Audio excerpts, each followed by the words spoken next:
রান্না করব পাঁঠার মাংস। প্রথমেই মশলাটা করে নেব। মিক্সচারে আদা এবং লঙ্কা দেওয়া হয়ে গেছে, সেটা পেস্ট করে নেব। লঙ্কার আদা পেস্ট হয়ে গেলে তারপর পেঁয়াজ আর রসুন বেটে নেব বা পেস্ট করে নেব। দিয়ে দিয়েছি মিক্সচারে পেঁয়াজ এবং রসুন পেস্ট হয়ে গেছে, পেস্ট করে রেখে দিয়েছি। এইবার মাংসটা ভালো করে ম্যারিনেট করে নেব। মাংসটার মধ্যে পরিমাণ মতো তেল, পেঁয়াজ কুচি, কয়েকটা গোটা রসুন, হলুদ, পরিমাণ মতো হলুদ, লবণ এবং বেটে রাখা সব মশলা, যেমন পেঁয়াজ বাটা, আদা বাটা, রসুন বাটা, লঙ্কা বাটা এবং জিরা গুঁড়ো দিয়ে নেব। দিয়ে পরিমাণ মতো দিয়ে ভালো করে ম্যারিনেট করে 5 মিনিটের জন্য রেখে দিতে হবে।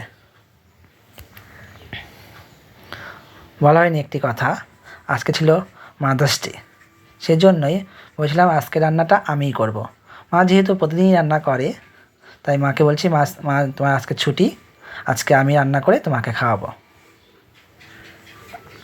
কিন্তু মাকে আর কাছে থাকতে পারে, সেহেতু মা আমাকে বলছিল সমস্ত মশলা আমি দিয়ে দিচ্ছি, আমাকে সাহায্য করছিল।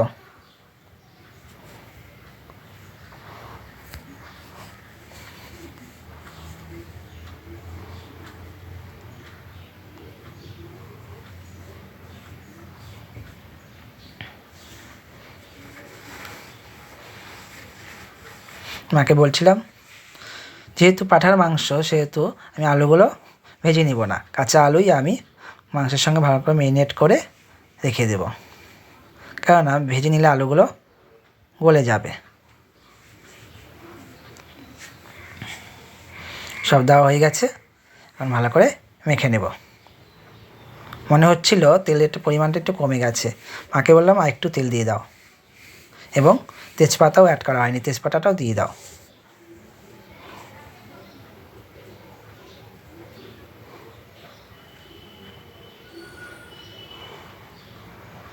ভালো করে মাখা হয়ে গেল। এবার আমি 5 মিনিটের জন্য ঢেকে রেখে দেবো। এদিকে আমার কড়াই রেডি হয়ে গেছে, তেলও গরম হয়ে গেছে।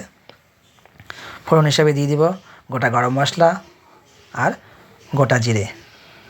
গোটা গরম মশলা আর গোটা জিরে ভালো করে ভেজে নিয়ে তারপর সেই ম্যারিনেট করা মাংস আস্তে আস্তে ঢেলে দেব।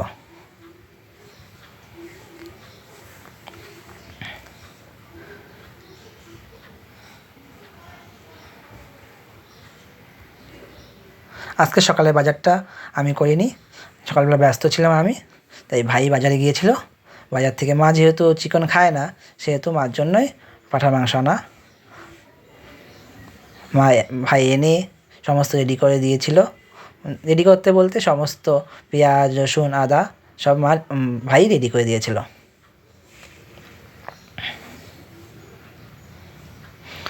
ফোড়নটা হয়ে গেছে, এবার আমি পুরো মাংসটা দেওয়ার আগে কিছুটা পরিমাণ মাংস আগে কড়াইতে দিয়ে নিব, তারপর পুরো মাংসটা দেব।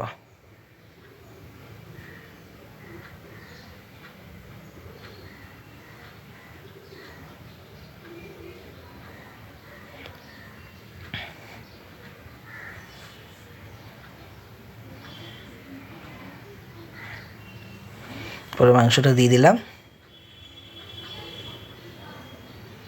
এখন ভালো করে নেড়ে ভালো করে নাড়তে হবে।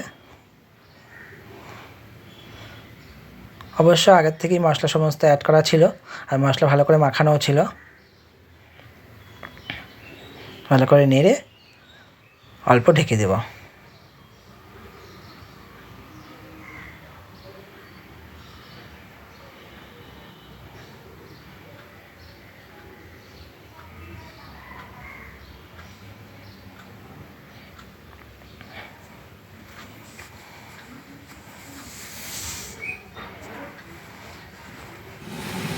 দেখে নেব কতটা কষানো হয়েছে।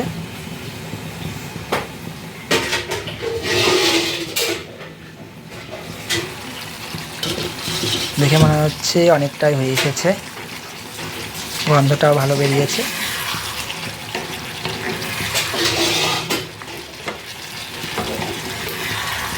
আর একটু ভালো করে নেড়ে চেড়ে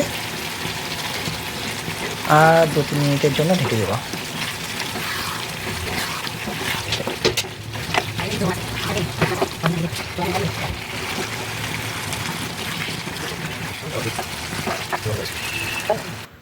এবার পুরোপুরি হয়ে গেছে কষানো, দেখতেই পাচ্ছ কালারটা কি সুন্দর কালার চলে এসেছে, আর গন্ধটাও বেরিয়েছে খুব সুন্দর। এবার আমি পরিমাণ মতো জল অ্যাড করব।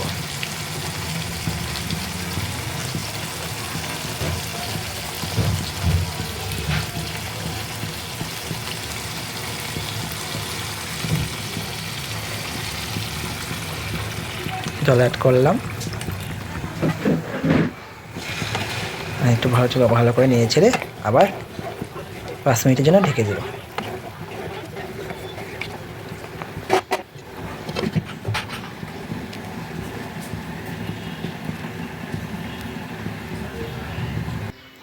পাঁচ মিনিট হয়ে গেছে, এবার ঢাকনা খুলে দেখে নেব।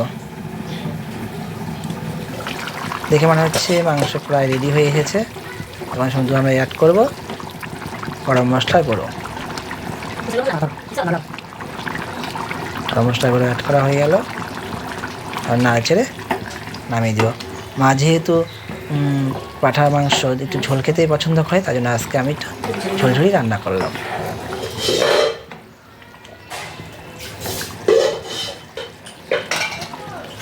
তোমরা কমেন্ট করে জানিও কেমন হয়েছে দেখতে।